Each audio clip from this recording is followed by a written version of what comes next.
غلاطيا مقراف كلته دحري 14 عامت مس برناباس نزيتو حيزه مليسه ناب يرشاليم ديبكم وزي خعا እግዚአብሔር ብራእይ ስለዝገለጸለ እዩ ዝደይብኩም ምናልባሽ ንኸንቱ ጎይ ከይህሉ ወይ ድማ ንኸንቱ ጎይ ከይከውን ኢለ ነቲ ኣብ ኣሕዛብ ሰብኮ ዝነበርኩ ወንጌል ነቶም መራሕቲ ንበይኖም ገለጽ ኩሎም እቲ ምሳይ ዝነበረ ቲቶ ግሪካዊ እኳ እንተነበረ ክግረዝ ኣይተገደደን እንተኾነ እቶም ኣሕዋት መሲሎም ኣብ ማእኸልና ሰሊኾም ዝኣተዉ ሰለልቲ ክግረዝ ደልየሞ ነይሮም እዚ ኸዓ ነቲ ብጎይታና ኢየሱስ ክርስቶስ ዝረኸብናዮ ሓርነት ኣጥፊኦም ባሮት ክገብሩና ደልዮም ስለ ዝነበሩ እዩ እቲ ናይ ወንጌል ሓቂ ኣባኻትኩም ምእንቲ ክጸንዕ ንዓዓቶም ንሓንቲ ሰዓት እኳ ኣይተገዛእና ኣሎምን እቶም መራሕቲ ዝበሃሉ እንታወት ከም ዝነበረ ግዲ የብለይን እየ ኣምላኽ ገጽ ሰብ ርኡ ኣየዳሉን እሞ ንሳቶም ሓንቲ ነገር እኳ ኣይወሰኹለይን እኳ ደኣ ከምቲ ንጴጥሮስ ንጉሩዛት ወንጌል ክሰብኽ ሓደራ ዝተውሃቦ ኣነ ኸዓ ነቶም ዘይግሩዛት ኣሕዛብ ወንጌል ክሰብኽ ሓደራ ከም ዝተውሃብኩ ፈለጡም ከምቲ ጴጥሮስ ኣብቶም ኣይሁድ ከም ሐዋርያ ከገልግል እንተሎ ዝሰርሐ ኃይል እግዚአብሔር ኣባይ እውን ኣብቶም ኣሕዛብ ከገልግል እንተለኹ ሰሪሑ እዩ እሞ እቶም ኣእማድ ቤተ ክርስቲያን ተባሂሎም ጽውዑ ያዕቆብን ጴጥሮስን ዮሐንስን ከዓ ነቲ ተዋሂቡን ዝነበረ ጸጋ ምስ ረኣዩ ናይ ሕብረት ምልክት ምእንቲ ክኾነና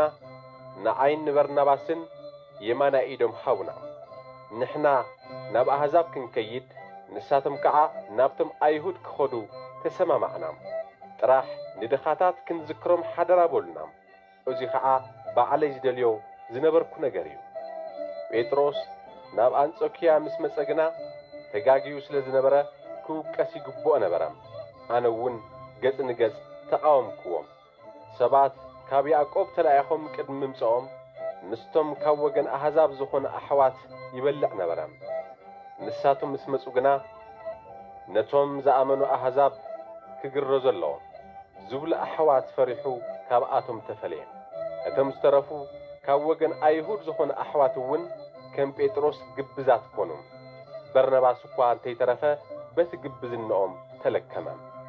ከምቲ ናይ ወንጌል ሓቂ ብቕኑዕ መንገዲ ከም ዘይተመላለሱ ምስ ረኣኹ ግና ንጴጥሮስ ኣብ ቅድሚ ኩላቶም ንስኻ ኣይሁዳዊ እንተለኻ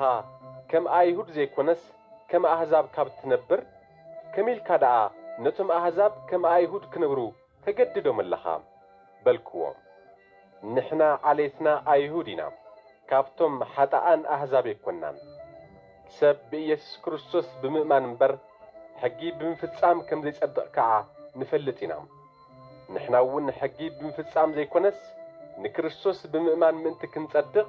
ብክርስቶስ ኢየሱስ ኣመንና ሕጊ ብምፍጻም ጸድቕ ሰብ የለን እሞ ንሕና ብክርስቶስ ክንጸድቕ እንደሊ ኃጢአተኛታት ኮይንና እንተተረኺብና ኃጢአት ዘስርሐና ክርስቶስ እዩ ማለት ድዩ ብፍጹም ኣይኮነን ነቲ ዘፍረስኮ ስርዓት ደጊመ ዝሃንጾ እንተደኣ ኮይነ ሕጊ ጣሓሳይ ምዃነይ ኣረጋግጽ ኣለኹም ንእግዚአብሔር ሕያው ኮይነ ምእንቲ ክነብር በቲ ሕጊ ንሕጊ ሞይተ ኣለኹም ማለት ሕጊ ባዕሉ ቀቲሉኒ እዩ ኣነ ምስ ክርስቶስ ተሰቒለ ኣለኹም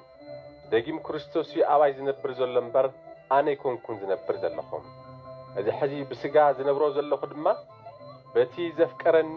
ምእንታይ ከዓ ርእሱ ቤዛ ዝሃበ ወዲ እግዚአብሔር ብምእማን እየ ዝነብሮ ዘለኹም ኣነስ ንጸጋ እግዚአብሔር ኣይቃልልን ጽድቂ ሕጊ ብምፍጻም ዝርከብ እንትኾይኑ እምበኣር ክርስቶስ ንኸንቱ እዩ ዝሞተ ማለት እዩ